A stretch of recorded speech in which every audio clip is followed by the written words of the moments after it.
All right, I'm going to demonstrate for you a core movement here. I just cleaned and vacuumed, so I'm picking dirt off of the floor. Okay, core movement here. I'm going to post up near my rack. So you will need something to anchor a band to. So a rack is a perfect place to do that.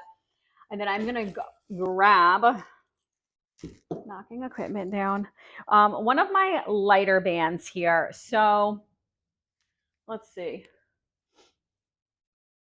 I think this one's fine. You're just going to loop it around the rack. Okay, and just kind of let it hang there. Because you're going to need to have one side of the band in each hand. So we are working on leg lowers here. So sometimes you'll see people do the leg lowers with those legs together. Legs out in full extension can be very challenging.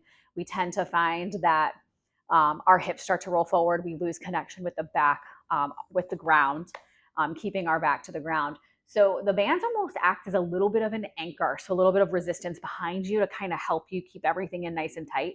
And then we're going to do our legs in a single form fashion, extended, so that it is also a little bit, not easier, but done properly, right?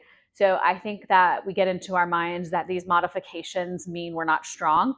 But if we go ahead and jump into something that we're not ready for, we're just wasting our time because you're not doing it right. You're going to increase your risk of getting hurt. And so then progress isn't made, progress is lost because now you're in a position where you can't do other things because you tweaked your back. And we're not getting stronger in the process. All right, it's so much nicer to do when you have a trainer. Hint, hint. Okay, I'm gonna lift it up a little bit and then make sure that I don't hit my head on the foot of the rack. All right, we're good. So I'm going to engage, right? And so I'm going to come out shoulder, and in the right below my shoulders. And then I'm going to lift my legs up. My back is glued. My lower back is glued to the floor. I'm going to keep this band engagement throughout. So I'm going to lower one, heel tap down, keeping the back glued to the floor. Lower, second side, heel tap all the way. If you still feel like your hips are rolling forward, right?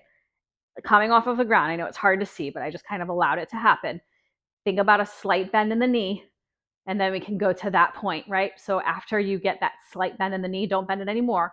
Let the rotation happen at the hip joint, but that would be the modification there.